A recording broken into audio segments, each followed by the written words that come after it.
if there's a third party, if it's between, if Trump doesn't get it, I mean, that just seemed to kind of go against what you normally say. Yeah. So I'm just sitting there, I'm thinking, well, are you drinking too much of the Trump Kool-Aid or what? No, it's not, because I would say the same, because here's what I believe is happening finally. And this election, for odd reason, why we've never noticed before, I think the curtains have been pulled back on the Democratic side and on the Republican side. And let's step back and take a real close look at really what's happening in this country. I never even noticed it before myself.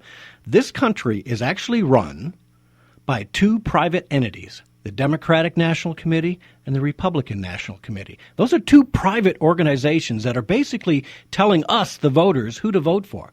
Now, I still firmly believe that at the GOP convention in Cleveland, they're going to pull a fast one. It doesn't matter whether it's Cruz or Trump on top. I think they're both going to get disqualified. I think my thought is that unless Trump can somehow solidify some of that establishment, people behind him, and the establishment that are saying they're with Cruz, I believe they're using them.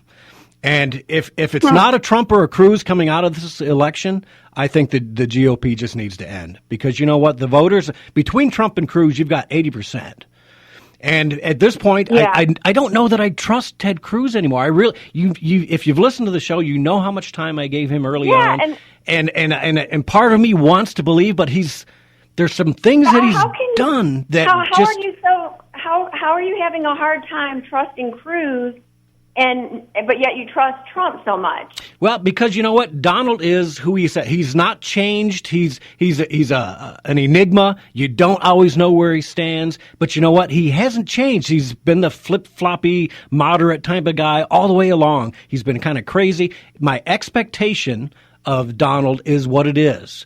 My expectation for Cruz right from the get-go that he was going to be the most upstanding, forthright guy that you can imagine. And what started with me was Iowa. When he pulled the game with Ben Carson in Iowa. Granted, Ben Carson probably had nowhere to go anyways, but he's the most moral guy in the race, and what he did to him in Iowa bothered me.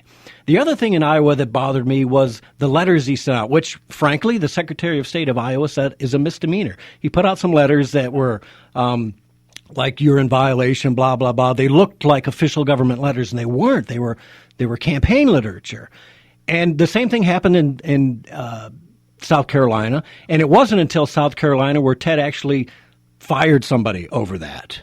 And I think, everything I heard was that, they've got all of these people campaigning for him out there, and I just don't think it was ever shown that these things came directly from him. Oh, that's a lot. You got people for all these guys doing crazy things. People take it upon themselves. But you know what? But Ted said himself, it starts at the top. The top is responsible for what he does. And so Ted should have taken it upon himself to fire somebody once it was, because we've played him on this show. We've played the phone calls that came from the Cruz, and it was proved it came from Cruz camp phones. He should have fired probably 2 or 3 people.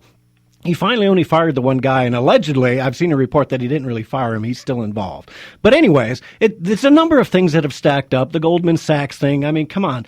Ted ran for Senate. He should have known. It's just a number of things that add up over time for me that I don't believe he is who he says he is. They're all gonna have their things where we're never gonna be 100% with anyone. Oh, absolutely. And I'm not 100% with Donald either. Trust me. Yeah, but to me, Donald has he has gone, like you said, flip-flop. But I'd like to at least be able to pull out something from him that he doesn't change his mind on, or that's true. Well, you know what I'm saying? Yeah. It's just like so we're going to vote for him. But I want someone to say at least it's something that they mean. Yeah. You know what I mean? If I do believe anything that he means.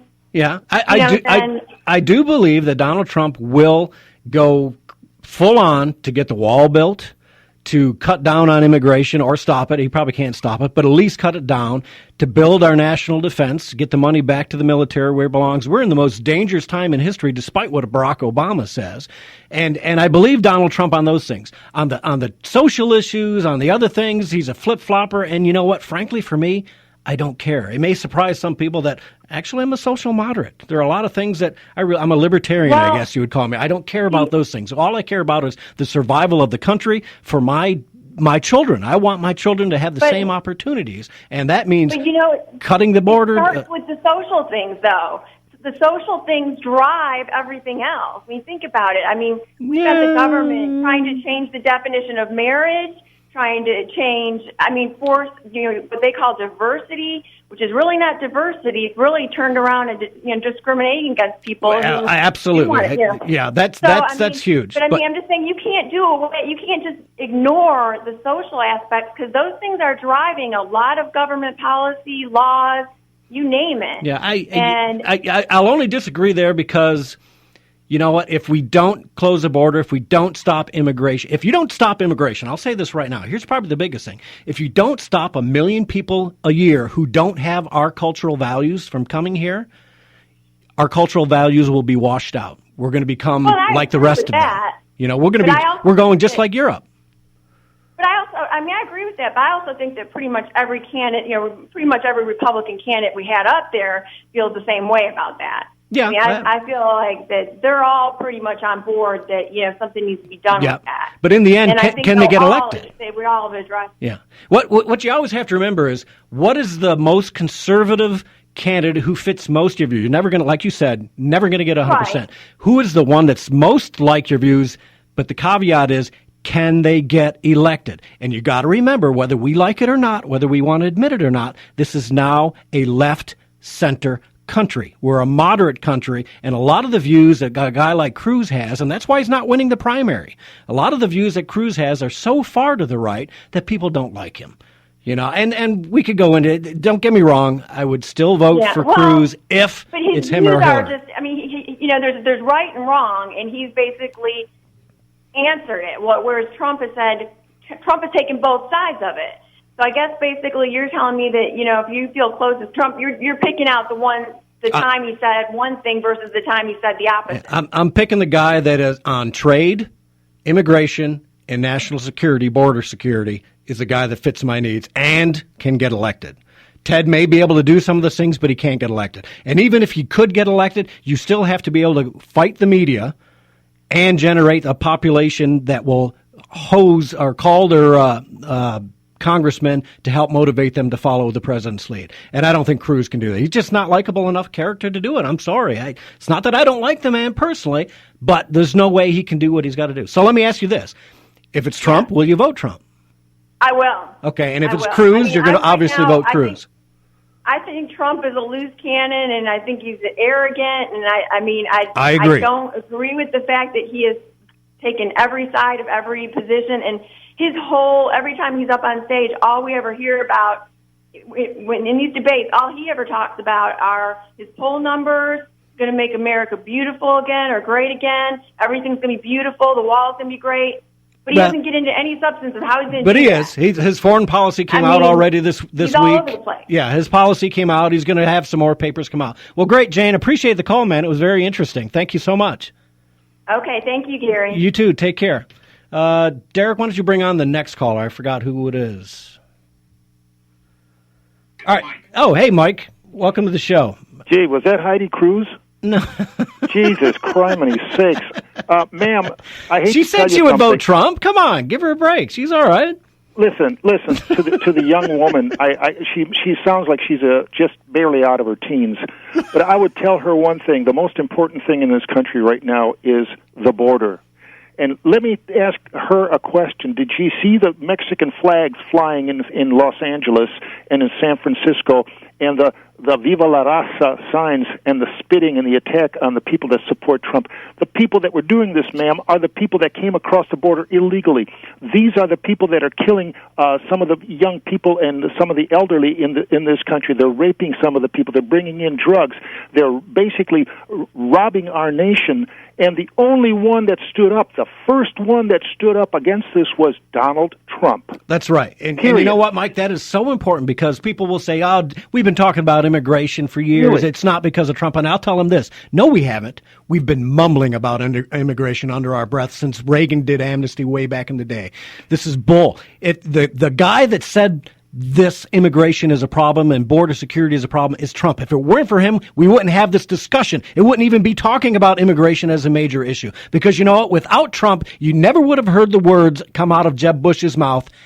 Anchor baby. Yes. Or Cruz's. Cruz was silent. He sat in the Senate. He was sitting there. He could have come out and said this, we need to build a wall. I want to build a wall. But he didn't. It was Donald Trump. And who was the one that brought up the Islamists in this country? Who was it? Was it Ted Cruz? No. Was it Jeb Bush? No. It was Donald Trump. Once again, Donald Trump saying, look, we're losing our country. We've lost our country, basically. And to Ed, I would simply say, you know, when you're talking about the Constitution, to those who are constitutionalists, take a good hard look. There is no Constitution left.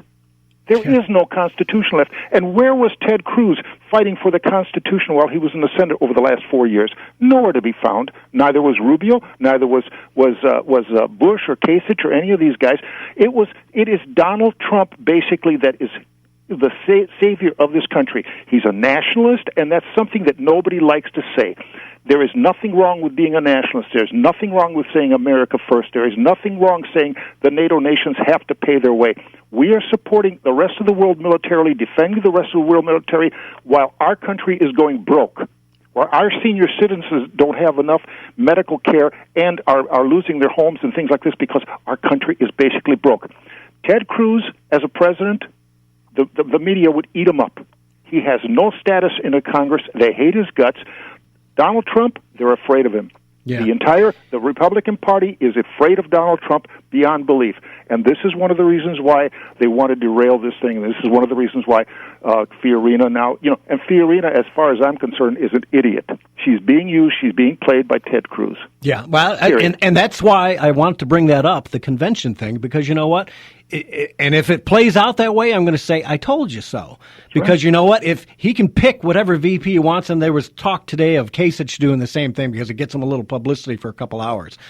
If it goes to the convention and people say, you know what, Carly fired 30,000 people or laid off 30,000 people from HP. She's a big drain. She's not going to be good for the tickets. She only had 1%, which she dropped out.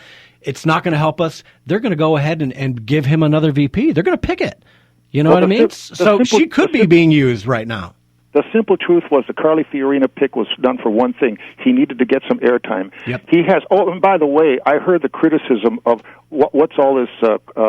Cruz isn't getting a chance on radio. Listen, you've got Hugh Hewitt. I can't stand him. I don't listen to Wham from 6 to 9 anymore. You've got the idiot Glenn Beck. I mean, this guy is insane. You got Mark Levin and you got Rush Limbaugh. They're all touting Cruz. So Cruz has 4 of the major guys out there touting his propaganda, and he has no traction, period. Donald Cruz is basically saying, hey, look, I'll talk to the American people. I'll take my case to the American people. I have a question for those who support Cruz. The other night, Trump had 31,000 people in Los Angeles. How many people do you think Cruz can draw? Yeah. A couple dozen flies. Yeah, and that's the common sense point I was trying to make, is the fact that if you cannot draw big crowds, and it takes, I think I said this like 6 months ago, if you don't have some kind of persona, celebrity persona, you can forget ever winning the presidency of the United States. You know what Ted Cruz had? Ted Cruz had the Holy Rollers in Iowa. He had the evangelicals in Iowa. That was it. He had in Wisconsin, he had the money of the Republican Party to try to stop Trump, and he had a half a dozen talk show hosts in Wisconsin. Where has he done anything else? The only place he's done anything is in like Wyoming, some of these places that are going to go Republican anyways. Yeah. Ted Cruz couldn't carry any part of the East Coast. Donald Trump can at least force the Democrats to defend their party, defend and spend money on the East Coast. If Cruz is the nominee of the party, folks, I'm going to tell you something. You thought it was a wipeout regarding McCain. This is going to be a bigger wipeout than McCain ever was. So to the Cruz people, just calm down, folks. The man does not have the personality. He does not have charisma. And to be honest with you, basically he's got one thing. He raises his hand, holds up the Bible, and starts talking like a Sunday preacher. Yeah. That ain't going to do it in politics, folks. Yeah. Well, thanks, Mike. Okay. All right. Take care. All right. So there you go. And for me, it always comes down to common sense. Here's what I believe. If Ted Cruz is so constitutional and so conservative and cares so much for the country, why is he bothering with the presidency? Why wouldn't he throw his backing behind Trump, who has obviously got the ability to beat Hillary, and say, I want the SCOTUS position. I'm sorry for the fights we've had. I'm sure Donald would be the same way, and he could be the nominee for SCOTUS to replace Antonin Scalia and protect